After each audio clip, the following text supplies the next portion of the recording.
Assalamualaikum warahmatullahi wabarakatuh. Hello guys, bertemu lagi dengan saya Sentia Adelia, kelas PMI 1C dengan NIM 2213879, ingin menyampaikan materi yang berjudul Awal Terbentuknya Pemerintahan dan NKRI. Setelah berhasil memproklamasikan kemerdekaan pada 17 Agustus 1945, bangsa Indonesia membentuk jajaran pemerintahan. Indonesia saat ini masih negara baru, tentunya penuh perubahan yang menarik untuk diikuti. Perubahan pertama yaitu PPKI. PPKI adalah Panitia Persiapan Kemerdekaan Indonesia. Walaupun sudah merdeka, ternyata tugas PPKI masih berlanjut. PPKI harus menyiapkan hal-hal terkait pembentukan negara. Proses persiapan itu dilakukan dalam beberapa rapat. Berikut hasil rapat yang dipimpin oleh Insinyur Soekarno. Yang pertama, rapat sidang PPKI 1 pada 18 Agustus 1945. Poin pertama, yang menetapkan dan mengesahkan Undang-Undang Dasar Negara Republik Indonesia yang kemudian dikenal sebagai Undang-Undang Dasar 1945. Poin kedua, memilih dan menetapkan Insinyur Soekarno sebagai presiden dan Muhammad Hatta sebagai wakil presiden, sehingga Indonesia menganut sistem pemerintahan presidensial. Poin ketiga, membentuk Komite Nasional sebagai pembantu presiden. Yang kedua, sidang PPKI 2 pada tanggal 19 Agustus 1945.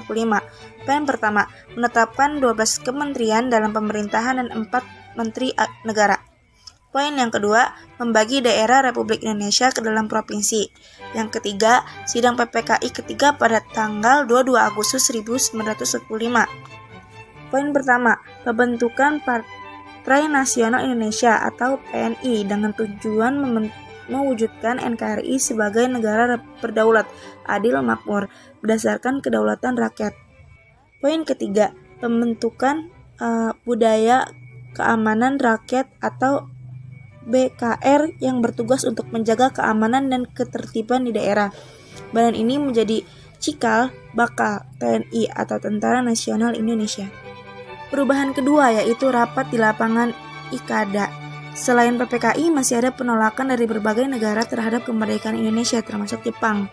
Sebagai bentuk proses, akhirnya diadakan rapat raksasa di lapangan IKADA atau Ikatan Atletik di Jakarta. Poin pertama, menegaskan kemerdekaan bangsa Indonesia, bertekad mempertahankannya. Poin kedua, meminta dukungan dan kepercayaan rakyat terhadap perintah Republik Indonesia. Poin ketiga, menuntut rakyat untuk mematuhi kebijakan pemerintah dengan disiplin. Poin keempat, untuk rakyat untuk bubar meninggalkan lapangan dengan tenang untuk menghindari pertumpahan darah. Rapat ini menjadi penting karena pemerintahan berhasil bertemu langsung dengan rakyat, sehingga pemerintah berhasil meningkatkan kepercayaan rakyat akan kekuatan bangsa Indonesia. Perubahan ketiga yaitu dukungan daerah terhadap pemerintahan Republik Indonesia. Setelah Indonesia memproklamasikan kemerdekaannya dan kesultanan yang masih berdiri di Republik Indonesia kemudian menyatakan dukungan terhadap pemerintah Indonesia. Kesultanan Yogyakarta adalah pertama mendukung pemerintah Republik Indonesia melalui Maklumat 5 September 1945, disusul Surakarta. Saat itu telah merdeka, ternyata perjuangan Indonesia masih belum berhenti. Faktor-faktor dari dalam Indonesia dan luar Indonesia tentunya berpengaruh kepada dinamika pemerintahan. Pertama, Republik Indonesia.